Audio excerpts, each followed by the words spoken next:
Pada hari ini kita akan membahas terkait dengan mengelola emosi dalam keberlangsungan bisnis gitu ya.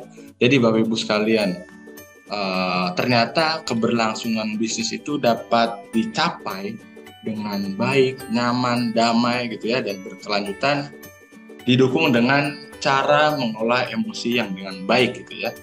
Ketika seorang pemimpin ataupun SDM yang bekerja, pastinya dengan dia bisa mengelola emosi dengan baik, senantiasa keberlangsungan bisnis ataupun usaha ataupun kegiatan yang dia jalankan senantiasa dapat berjalan dengan maksimal gitu ya. Jadi Bapak Ibu sekalian, mengelola emosi itu sangat penting dalam menjaga keberlangsungan bisnis yang sedang kita jalankan. Oke, jadi selanjutnya terdapat berbagai macam konten yang akan kita bahas ya. Jadi dimulai dari seputar emosi, perannya, cara mengendalikannya, jenis-jenisnya, pendekatannya, tips mengelolanya, studi kasus, dan ditutup dengan kesimpulan gitu ya. Jadi Bapak Ibu sekalian mungkin perlu disimak secara perlahan, secara senyaman-nyamannya, atau mungkin bisa sambil ngopi atau ngemil boleh banget, sambil dengerin dan memahami konten pada hari ini gitu. Nah, menurut Press tahun 1999, emosi merupakan reaksi terhadap suatu tertentu oleh tubuh dan acap kali menjadi hambatan bagi seseorang untuk melakukan perubahan diri. Nah, Press ini dia itu seorang konsultan di bidang EQ. Nah, jadi kita selalu biasanya dengar IQ, tapi ternyata ada EQ. IQ itu kecerdasan yang benar-benar ya dari pengetahuan. Kalau EQ itu dari kecerdasan emosional. Jadi kita bisa bedakan ya antara kecerdasan emosional dengan kecerdasan secara intelektual gitu. Nah, menurut Press tadi ya, emosi merupakan reaksi terhadap situasi tertentu. Jadi kita saat melihat fenomena, entah itu sedih, entah itu senang, entah itu berbagai macam hal, nah pastinya akan menimbulkan reaksi. Reaksinya ya seperti halnya tadi, nanti reaksinya bisa emosi atau marah gitu ya. Terus bisa juga sedih, bisa juga gembira dan sejenisnya. Tetapi seringkali emosi yang sering kita dengar gitu ya, ih kok emosi banget gitu ya. Nah padahal ini salah gitu ya. Kenapa bisa salah? Karena emosi adalah konteks yang di dalamnya tuh ada reaksinya gitu. Jadi lebih tepatnya kok suka marah-marah gitu ya, kok emosian. Nah kalau emosian itu kurang tepat, tapi kok marah gitu. Nah itulah hal yang perlu kita luruskan. Kenapa ada emosi, dan di dalam emosi ada berbagai macam reaksi. Dan inilah yang kita sebut kenapa bisa menjadi hambatan. Nah, seringkali emosi melahirkan dari segi negatifnya saja. Tetapi kalau kita bisa kelola dengan baik, entah itu gembira, ceria, ataupun mencari solusi, yaitu tidak akan menjadi hambatan, malah menjadi solusi alternatif yang cukup baik bagi seorang dalam melakukan perubahan dirinya gitu. Jadi dari sini sudah terbayang ya, setidaknya emosi itu apa sih sebetulnya gitu ya. Dan memang bagaimana keberlangsungan emosi dalam menjaga bisnis kita. Nah, nanti akan kita coba bahas secara perlahan gitu. Nah, jenis emosi yang pertama itu gembira. Dalam menjaga keberlangsungan bisnis, gembira itu sangat perlu gitu ya. Bahkan konten-konten gitu ya yang bernada positif juga merupakan salah satu jenis konten yang paling menarik perhatian dan banyak dibagikan. Artinya apa Bapak sekalian? Dalam menjaga keberlangsungan bisnis ataupun menjaga kegiatan kita sehari-hari, gembira senantiasa harus kita gunakan. Karena memang yang pertama sangat minim akan adanya dampak negatif gitu ya. Ada pikiran-pikiran jelek gitu. Nah, kalau kita membawanya dengan gembira, otomatis hambatan-hambatan tersebut akan berkurang atau menghilang dengan sendirinya gitu. Dan banyak sekali bisnis, maksudnya dalam menjalankan bisnis, keberlangsungan bisnis, ada dalamnya marketing gitu ya, entah menjalin hubungan dengan rekan kerja gitu ya, peran emosi yang gembira sangat perlu dilakukan untuk menjaga atmosfer antara sesama pekerja maupun nanti enterprise ataupun nanti calon customer-nya gitu. Ketika kita bisa menjalankan secara gembira, otomatis dan kemungkinan besar bisa menjaga keberlangsungan bisnis yang bisa kita jalankan. Ini dari jenis yang pertama gitu ya. Takut. Nah, kita juga bisa nih keberlangsungan bisnis kita ambil dari segi takut. Ketakutan membuat orang lebih perhatian, teliti dan hati-hati. Ya contohnya dari background ini kita bisa lihat bahwa apa yang lagi terkait dengan cuaca gitu ya, atau pemanasan global gitu ya, membuat kita takut, sehingga apa yang harus kita lakukan untuk mengatasi pemanasan global, contohnya kayak gitu. Tetapi dalam konteks bisnis gitu ya, kita bisa lihat saja kalau kita misalkan berjualan produk gitu ya, jenis perlebahan dan sejenisnya, di sini saya akan ambil obat DBD gitu misalkan, orang-orang sakit DBD. Nah, kita punya produk yang namanya bisa menyembuhkan yang berpeluang besar untuk menyembuhkan penyakit DBD tersebut. Nah, sehingga itulah kita bisa melakukan intervensi ataupun memberikan saran gitu ya, sehingga kenapa nggak pakai yang ini, semoga bisa sembuh gitu, sehingga ada daya tarik bagi si orang yang sakit ataupun temannya atau kerabatnya yang sakit, sehingga mereka memasang mindset untuk kita lebih hati-hati, lebih teliti dengan dasar takut gitu. Oke, selanjutnya adalah kepercayaan. Dalam segi bisnis, kepercayaan itu penting ya. Untuk membangun kepercayaan, pastinya kita harus bisa menjaga si customer tuh dia bisa tetap membeli ataupun memesan produk dari yang kita jual gitu ya. Nah, pastinya harus ada rasa percaya satu sama lain, entah dari kita penjual kepada pembeli dan sebaliknya. Nah, kamu harus bisa membujuk mereka untuk mempercayai brandmu dengan menggunakan iklan daya tarik emosional. Tidak dalam bentuk iklan saja sebetulnya, rekan-rekan sekalian, bahwa kepercayaan yang paling simpel ketika kita menjual produk pasti ada tester. Nah, tester ini bertujuan untuk menjaga kepercayaan orang-orang ataupun calon customer kita bahwa barang-barang kita ataupun produk-produk kita yang kita jual nantinya ternyata benar loh manfaatnya gitu ya, tidak hanya ucapan semata gitu. Sehingga ada rasa percaya, bahkan kalau benar-benar dirasakan manfaatnya secara cepat dan terus-menerus, kepercayaan ini akan semakin dalam, dan bahkan dari orang pertama bisa melebar ke orang-orang lain, bahwa dasarnya percaya dan orang pertama itu merasakan khasiatnya, sehingga orang lain perlu tahu loh bahwa produk ini cukup bagus gitu. Jadi Bapak Ibu sekalian, dalam menjaga kondisi bisnis yang baik, pastinya kita harus bisa mengendalikan emosinya. Mengendalikan emosinya dengan rasa percaya gitu ya, percaya kepada produk yang kita jual, dan nantinya customer harapan bisa percaya dengan apa yang kita berikan gitu. Oke, nah di sini ada sedih gitu ya. Nah, jenis-jenisnya yang selanjutnya adalah sedih. Menggunakan emosi negatif seperti rasa sedih juga membantu untuk mendorong rasa empati atau kasih sayang pada mereka. Nah, jadi Bapak Ibu sekalian, mungkin kita punya tetangga ataupun punya kerabat yang sedang sakit ataupun apa ya, kita bisa memberikan rasa empati, rasa kepedulian gitu ya. Memang pada dasarnya kita ingin kepedulian, bahwa mungkin menjaga tali silaturahmi ataupun menjaga ikatan satu sama lain gitu ya. Tetapi dengan rasa kesedihan itu, kita juga bisa loh memasukkan berbagai macam produk gitu ya. Maksudnya lebih ke arah ini solusi yang tepat untuk mengatasi rasa sedih kamu gitu ya. Ketika ada orang yang sakit, misalkan entah dia sakit asam urat ataupun kolesterol gitu ya. Nah, kita punya produk ya tinggal bisa kita sesuaikan gitu ya. Tapi dengan catatan ya, kita harus bisa tahu mana produk yang relevan yang kita punya dengan kesedihan yang orang lain rasakan. Jadi harus klop dulu nih, harus nyambung dulu. Kalau nggak nyambung, misalkan dia sakit DBD, tapi kita punya produk misalkan odol gitu ya. Nah, kita tawarkan kan nggak relevan gitu. Jadi memang kita perlu menyesuaikan juga dari berbagai macam produk dan kondisi orang tersebut gitu. Oke, selanjutnya adalah rasa memiliki. Nah, perasaan menjadi bagian dari sesuatu ini membantu pelanggan memenuhi kebutuhan psikologis mereka. Artinya apa Bapak sekalian? Simpelnya gini, kalau orang pakai handphone iPhone biasanya ya, ataupun handphone yang cukup mantep lah gitu ya, biasanya ada rasa memiliki, rasa kebanggaan. Saya punya ini loh, saya punya loh, dengan catatan ya dia lebih unggul dari yang lain. Dan tidak hanya dalam segi, itu lebih segi simpel. Tetapi kalau dalam segi berbisnis, misalkan kita punya rekan bisnis gitu ya, nah apalagi bisnisnya cukup potensial dan semakin lama semakin memuncak, nah terus juga ada event yang sering diajak, ya pastinya akan membangun rasa memiliki gitu ya.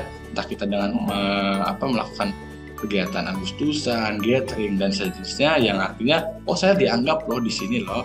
Dan inilah yang bisa membangun rasa memiliki antara customer dengan yang memiliki usaha tersebut, sehingga ada keterkaitan antara si pemilik produk ataupun si calon customer yang nantinya bisa menjadi customer yang potensial dan jangka panjang gitu. Nah, ini selanjutnya adalah kepemimpinan. Jenis emosi selanjutnya adalah kepemimpinan, yakni konsumen ingin menjadi yang pertama yang mencoba produk ataupun layanan baru. Nah, inilah salah satu hal yang bisa menjaga keberlangsungan bisnis kita nih. Nah, misalkan kita mau ngadain promo, biasanya kan ada 2.000 orang pertama akan mendapatkan barang ini, 2.000 orang pertama akan mendapatkan diskon ini. Nah, itu salah satu hal yang bisa kita jadikan contoh pemimpin gitu ya. Maksudnya apa? Jadi itulah orang-orang yang pertama yang ingin mendapatkan, yang ingin masuk ke dalam 2 orang tersebut gitu ya. Entah mungkin dengan cara, wah ini harganya murah, nanti bisa di reseller dan sejenisnya gitu ya. Jadi salah satu hal yang perlu kita lakukan dalam menjaga keberlangsungan bisnis, bagaimana kita menarik, menggali kepemimpinan dari calon customer tersebut gitu. Jadi cukup banyak ya Bapak Ibu sekalian jenis-jenis emosi yang sekiranya bisa kita terapkan dalam menjaga keberlangsungan bisnis gitu ya. Entah dengan cara gembira, cara sedih, cara kepemimpinan gitu ya. Hanya saja dengan kita harus perlu juga mengetahui bagaimana cara kita untuk masuk ke kondisi tersebut dan pastinya relevan dengan apa yang kita punya gitu. Jadi Bapak Ibu sekalian perlu dipahami ini ya, emosi itu sangat penting dalam membangun keberlangsungan bisnis, asalkan kita tahu celah-celahnya seperti itu. Nah, kemudian bangga. Nah, ini sama halnya dengan yang tadi ya, rasa memiliki ya. Dengan rasa bangga juga bisa loh menunjukkan bahwa kita tuh cerdas dan bangga dengan produk yang kita rasakan gitu ya. Apalagi kita sudah mencapai berbagai macam tujuan, target dari bisnis yang kita jalankan gitu ya. Entah sebagai customer, entah sebagai reseller, entah sebagai pemilik usaha gitu.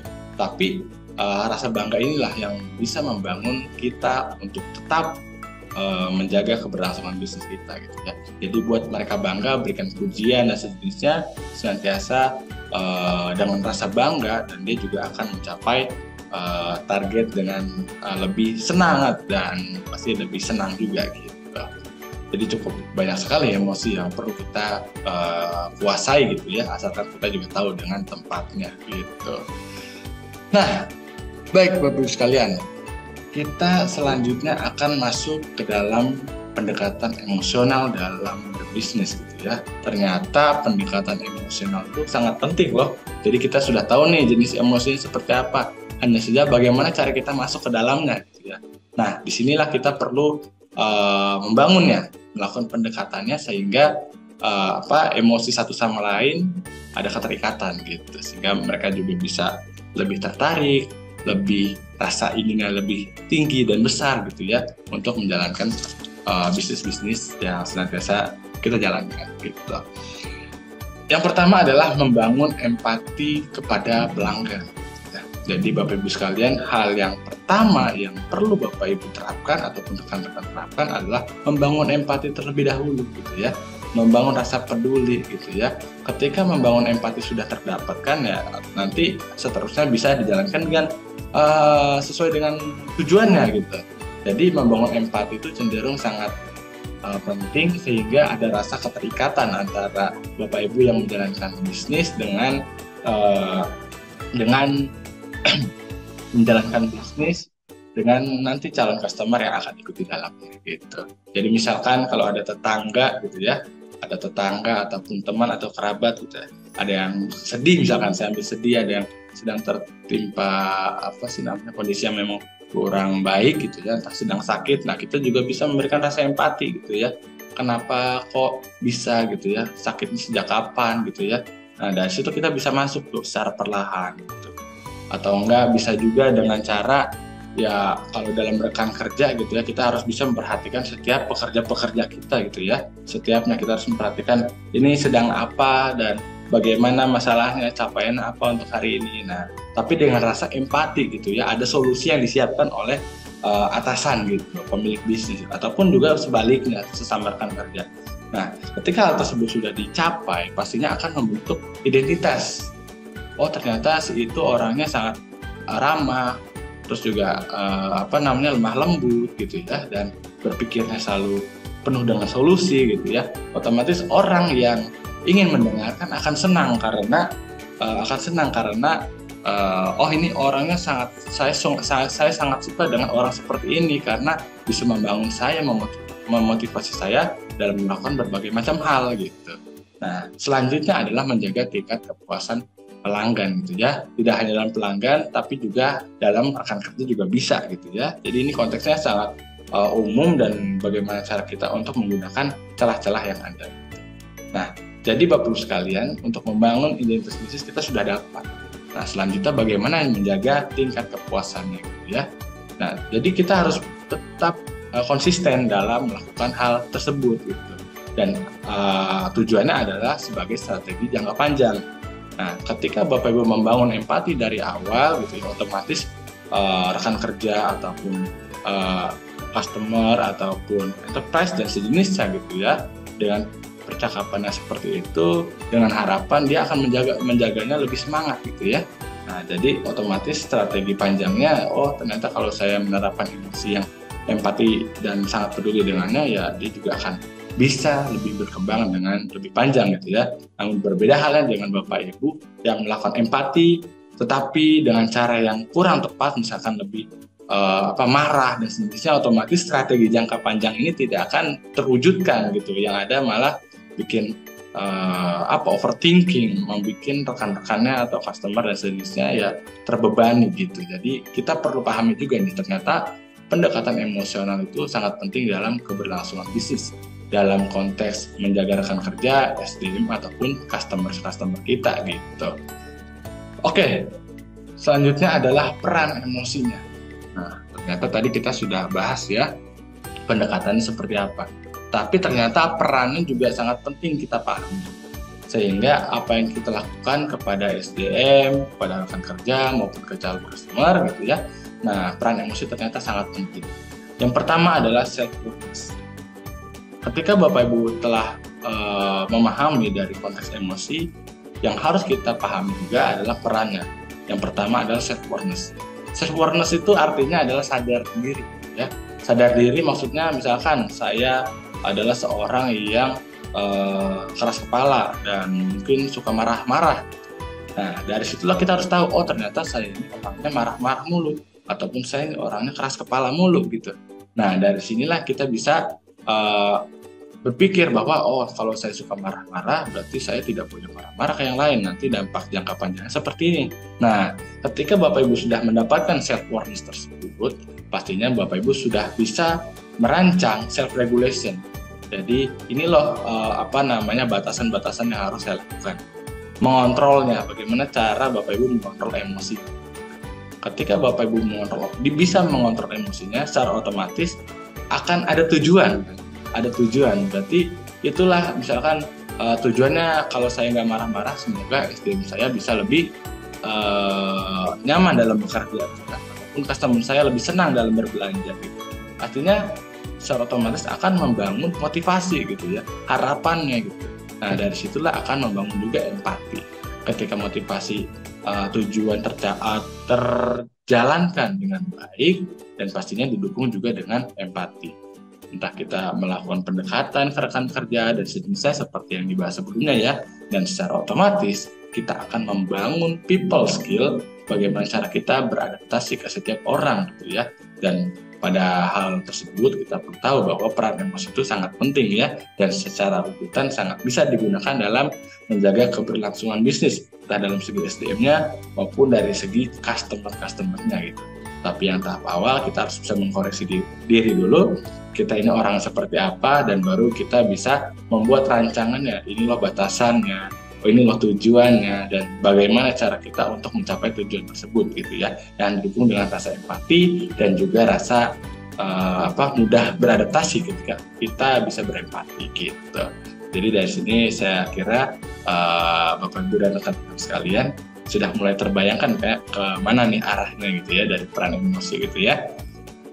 Oke, selanjutnya adalah cara mengendalikan. Nah, inilah seperti yang hal kita bahas sebelumnya di emosi, mengontrol emosinya gitu ya. Nah, di sini kita akan bahas secara perlahan. Jadi bagaimana sih cara mengendalikan emosi? Yang pertama adalah memilih situasi. Menghindari keadaan yang dapat memicu emosi adalah tepat gitu ya. Jadi Bapak Ibu sekalian, ketika Bapak Ibu berpikir, wah kayaknya kalau saya lanjutin ini bisa kelepasan, nanti banyak orang yang terdampak dari emosi ataupun rasa marah saya atau rasa sedih saya kepada orang-orang di sekitar saya. Jadi Bapak Ibu sekalian, alangkah baiknya memilih situasi, dan ketika hal tersebut tidak bisa dilaksanakan dengan tahulah dampak nantinya seperti apa. Jika kita kelewatan batas, ya lebih baik kita menghindarinya. Tetapi kalau kita yakin bisa, ya silakan masuk. Kemudian memodifikasi situasi. Artinya apa? Jadi Bapak Ibu sekalian, kita seringkali memiliki berbagai macam target, impian gitu ya. Tetapi impian itu betul-betul impian yang saya mau jadi presiden gitu ya. Wah, nggak bisa lah, padahal saya masih orang biasa gitu ya.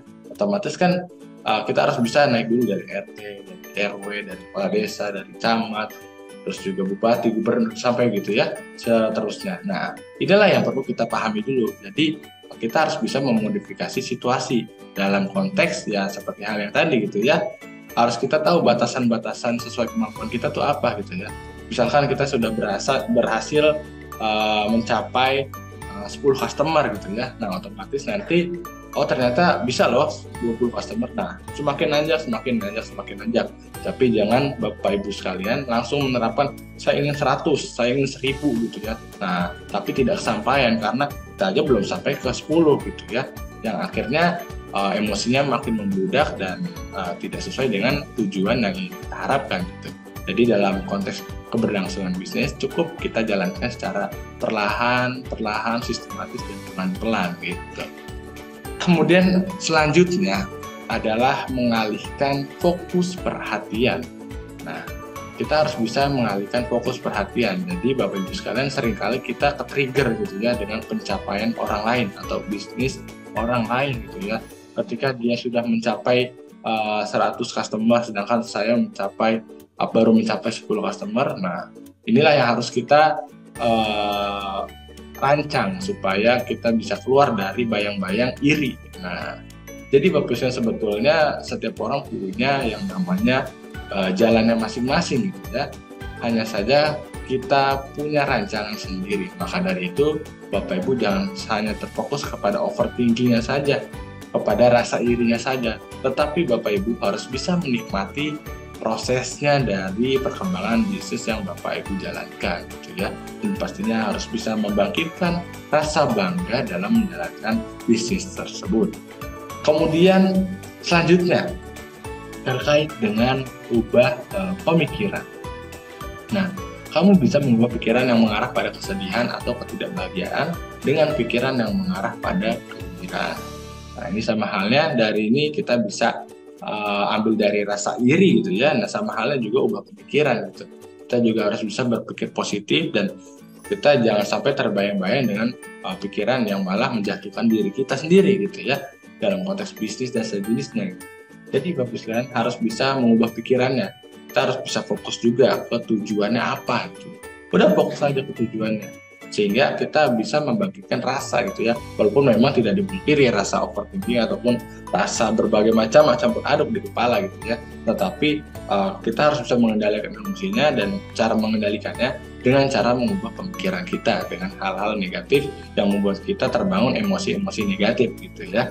Tapi kita harus bisa membangun dari emosi-emosi yang konteksnya positif gitu. Nah, kemudian selanjutnya adalah mengubah respon.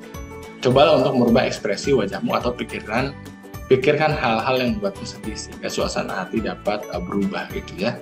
Jadi Bapak sekalian, ketika kita mengalami pasang surut gitu ya, lantas apakah kita ingin berdiam saja di dalamnya? Itu tidak kan? Lantas kita harus bisa mengubahnya, mengalihkan fokus perhatiannya, mengubah pemikirannya dan mengubah responnya gitu ya, sehingga respon-respon tersebut memberikan pembangkit tenaga, semangat agar kita bisa menjalankan bisnis sesuai dengan apa yang kita inginkan gitu. Terus saya bisa kita mengajukan yang namanya strategi membuat alternatif strategi yang baru gitu ya, dan mengajak diskusi gitu ya. Nah, ini salah satu hal yang cara kita untuk mengendalikan emosi dengan harapan kita dapat bisa menjaga keberlangsungan bisnis yang kita jalankan gitu. Nah, tadi kita sudah belajar terkait dengan cara mengendalikan emosinya. Nah, selanjutnya kita akan belajar bagaimana sih cara mengelolanya. Nah, cara mengelolanya yang pertama adalah membuat keputusan yang lebih sedikit. Jadi artinya apa, Bapak sekalian?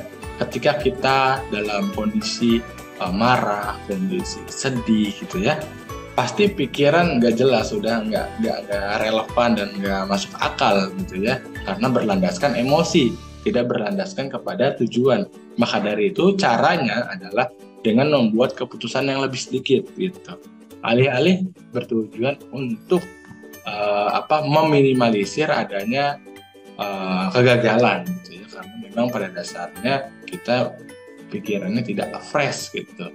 Maka dari itu kita harus bisa menjaga ataupun bisa merancang alternatif bahwa kalau saya membuat keputusan lebih banyak dan kondisinya saya sedang seperti ini, ya otomatis tidak akan berjalan dengan baik, karena strategi yang kita jalankan atau dijalankan senantiasa ya dalam kondisi yang tidak betul-betul tidak kondisi yang fit, tidak baik, sehingga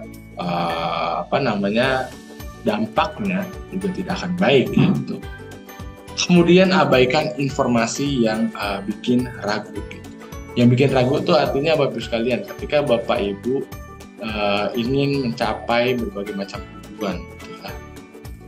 Oh, ternyata saya melihat ini orang bisnisnya bagus, bagaimana kalau saya coba duplikasi dengan gaya saya sendiri? Silahkan, boleh gitu ya, tetapi dengan kapasitas Bapak Ibu atau kapasitas bisnis yang Bapak Ibu jalankan gitu. Jadi kita harus bisa paham bahwa kondisi kita tuh hanya bisa jalan misalkan hanya 10 km saja gitu, sedangkan yang mereka sampai 100 km. Nah, lantas kita harus bisa menyesuaikan bagaimana kita mengambil yang 10 km-nya saja, jangan sampai memaksakan ke 100 km-nya saja. Nah, kira-kira sudah terbayang ya. Jadi Bapak Ibu sekalian, ketika kita ingin mengadopsi berbagai macam strategi dalam keberlangsungan bisnis ataupun informasi-informasi yang membangun kita, ya kita juga harus tahu bahwa ini loh kapasitas saya mampunya segini. Ya udah, jangan dipaksakan, secara perlahan saja gitu. Dan selanjutnya adalah belajar dari banyak cerita. Belajar dari banyak cerita ini artinya apa? Dalam mulai emosi, Bapak Ibu tidak boleh dipendam sendiri saja ataupun dilampiaskan ke SDM dan sejenisnya gitu. Bapak Ibu bisa mengajak diskusi kepada teman-teman, rekan-rekan ataupun customer gitu ya, yang menjadi kerabat Bapak Ibu sekalian gitu. Dan tidak hanya dalam konteks itu, Bapak Ibu juga bisa menjalankan diskusi ataupun tukar pikiran ke sesama pebisnis gitu ya. Sehingga dengan banyaknya cerita, dengan banyaknya masukan, saran, sehingga Bapak Ibu terbangun, oh ternyata ini loh yang harus saya jalankan, sehingga emosi tersebut bisa ke ranah positif dan pastinya berorientasi pada tujuan Bapak Ibu dalam menjalankan bisnis tersebut. Nah, jadi ada 3 ya, bagaimana cara kita mulai emosi dalam berbisnis. Yang pertama, ambil keputusannya nggak usah banyak-banyak, dikit aja karena kondisinya sedang tidak fresh. Kemudian juga kita harus tahu kapasitas diri kita seperti apa.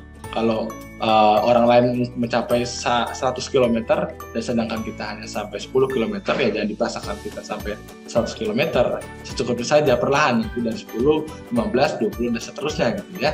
Dan kemudian pastinya banyak menyaring berbagai macam asumsi terkait dengan bisnis, sehingga dari situlah kita bisa mengambil analisis dan kesimpulan, dan inilah alternatif yang harus saya jalankan untuk menjaga keberlangsungan bisnis gitu.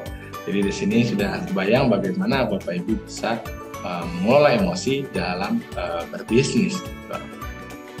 Oke, nah mungkin Bapak Ibu dan rekan-rekan sekalian bisa sambil disimak ya, nanti bisa di screenshot dan bisa dijawab secara mandiri. Lantas apa yang harus saya lakukan untuk menjaga keberlangsungan bisnis kita gitu. Nah, ini ada seorang namanya Indri.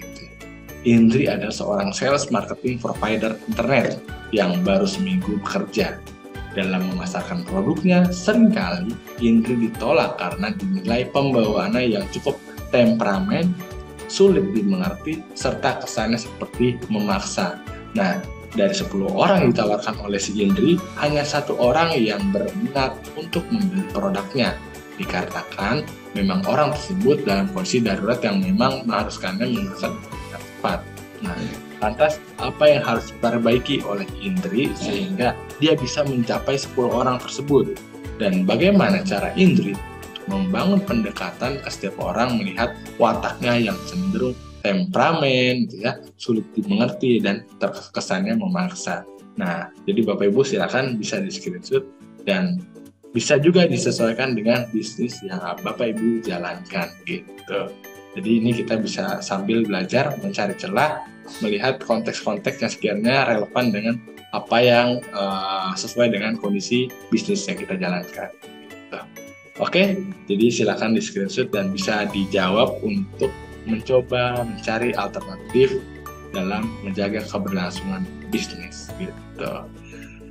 Oke, nah jadi dari kegiatan ini kita bisa ambil kesimpulan ya bahwa mengendalikan ataupun mengelola emosi itu sangat penting gitu ya, dan emosi ternyata memiliki peran penting dalam mengembangkan bisnis. Dengan emosi, seorang pebisnis dapat membangun rasa empati secara jangka panjang, dan dengan emosi, potensi diri dapat dibangun jika kita mampu mematangkan secara strategis dan juga positif. So, jadi emosi ternyata sangat berperan dalam menjaga keberlangsungan bisnis, asalkan Bapak Ibu tahu mana celahnya, mana kondisi yang tepatnya, dan pastinya harus sadar diri gitu ya, mana rancangan yang sekiranya bisa saya jalankan dengan jangka panjang gitu. Oke, mungkin dari sini kita bisa ambil penutup bahwa ya emosi sangat berperan dalam menjaga keberlangsungan bisnis yang Bapak Ibu jalankan. Oke, sekian dari saya. Selamat pagi.